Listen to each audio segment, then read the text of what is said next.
We start our walk into Penguin today from the Lions Park where the free Barbies are. And it's quite a dog friendly little town as well. Nice view out across Bass Strait. And we come to a choice. We can go down to the beach, we might come back that way. We will in fact go along the high road and be in Penguin before you. Like, subscribe and comment. Nice views from those houses. As you can see, there's balconies and whatnot for viewing the weather as she rolls in. Quite a nice broad sandy beach. Tide's on its way out, I believe, at the moment. Yeah, the next low tide's at 10 to 12. It's just after 9 o'clock. Side of the path, we have the train line there which runs into Devon. Nicely set up and maintained by the Central Coast Council. Lots of flowers. Quite a pleasant little town. As you can see there's some rocks on the shore. It's not a particularly safe harbour for boats, which was why Burnie to the west and Devonport to the east became much larger ports.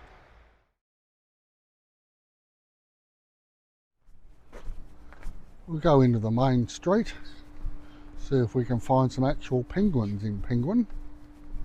We have the Art Deco Neptune Hotel, Penguin Senior Citizens Club next door to Meals on Wheels. And then there's the vet. I'm sure those two aren't connected. Post office across the road, got a very nice cafe. Can recommend the coffee there. Penguins celebrated their 150th birthday last weekend. You can get your photos taken there as a penguin. Town was first settled in about 1862, I think, around the time of the US Civil War, and was proclaimed a township in 1875, hence the 150 years last weekend. Not a lot of industries in town anymore. Basically the place is set up to cater for tourists and for the locals who are mostly retired. As we look at the other side of the road there, the Penguin Bakery, again another good coffee. As you can see on the bins there are penguins about. Pirate Base Kids Playground with a reasonable view out to sea. And as you can see, the penguins have been embraced by the township, as has this rather interesting object, a version of Doctor Who's TARDIS. And there's nothing quite like books for time travel. And inside, bring one, take one, or take one, bring one, however you want to do it. It's quite a handy service. Norfolk Island pines, which seem to be quite a feature along the coast here. I was off by 1861.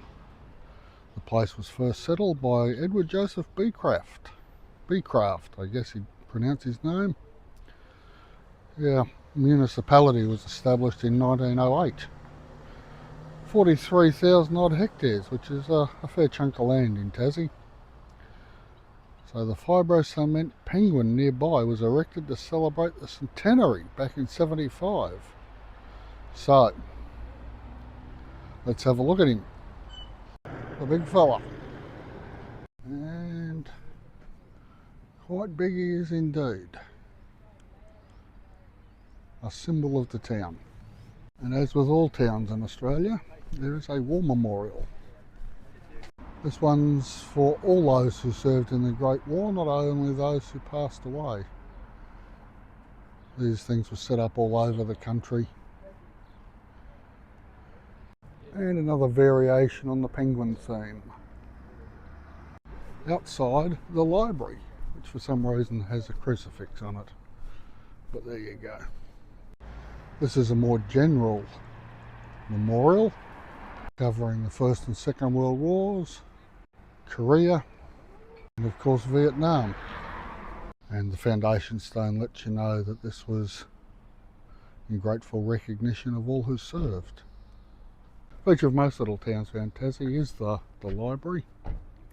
run by the state government in this state, as opposed to most states where it's run by the municipality. Tassie has about 600,000 people, so an overly large municipality size, I guess, which is why it makes sense for the state to run the libraries. We made mention in the general cemetery video, I'll link that at the end, on a fellow who was from the Penguin Light Horse who died in the First World War. This memorial is to those who died in South Africa.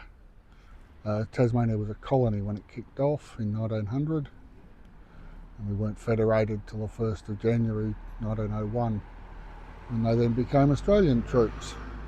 So I'm not sure what the penguin situation is on the ground here. There's more further west and over near Devonport at Lillico Beach. But the town has embraced it, and there were a lot of penguins here to start with. But as I say, with so many dogs, it's very difficult to encourage them to return.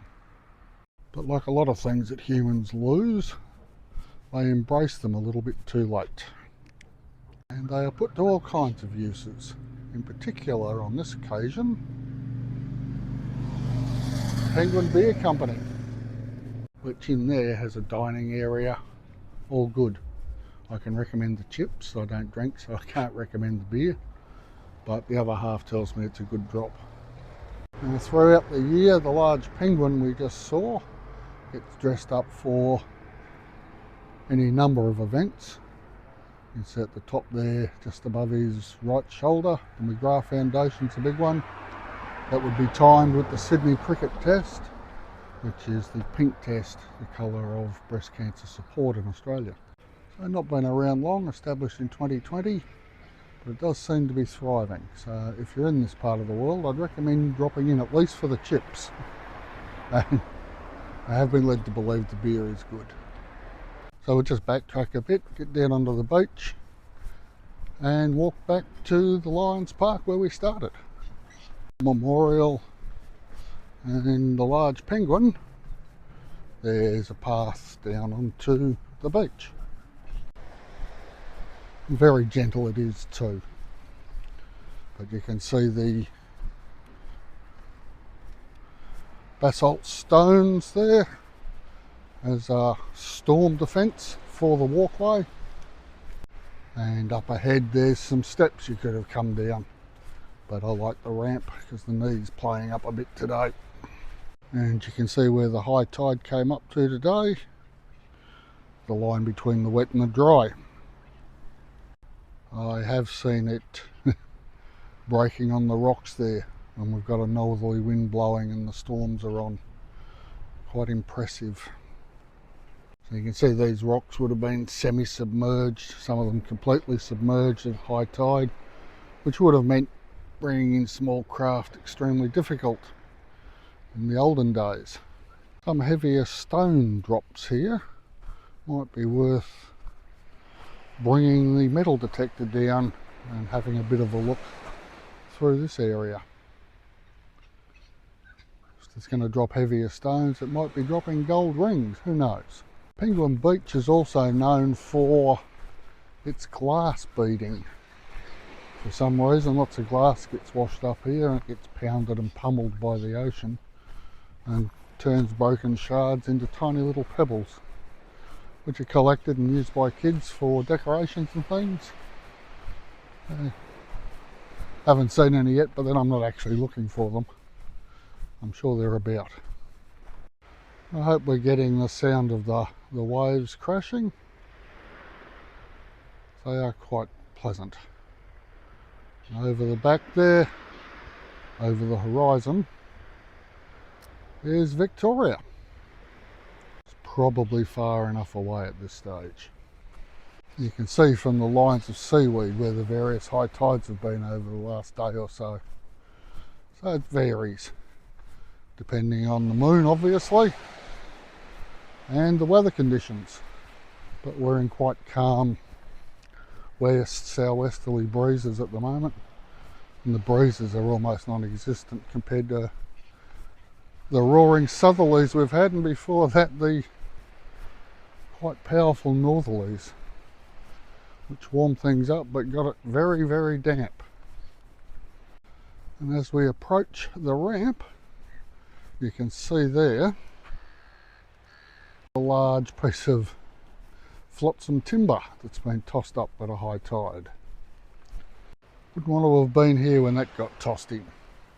Nice gentle incline, nothing too strenuous. All in all, a rather pleasant little walk. If you avoided the beach part, the rest of it's all wheelchair friendly. No steps, nice and flat. As I said, there's a lot of older people here, retirees in sunny Penguin. So they try and keep it as free of fall hazards as possible. Nice little viewing chair there. Take this quite seriously these days, and it's probably a good thing. Top of the ramp is where the first surf club was in Penguin, and you can see the change from gentlemen in suits to gentlemen in bathers. The surf club's now the other side of that point, and then the next point past what we call Johnson's Beach. Got a video from there into town, giving a different perspective. I'll link that at the end along with the cemetery vid. But all in all, a very peaceful, quiet little place, Penguin.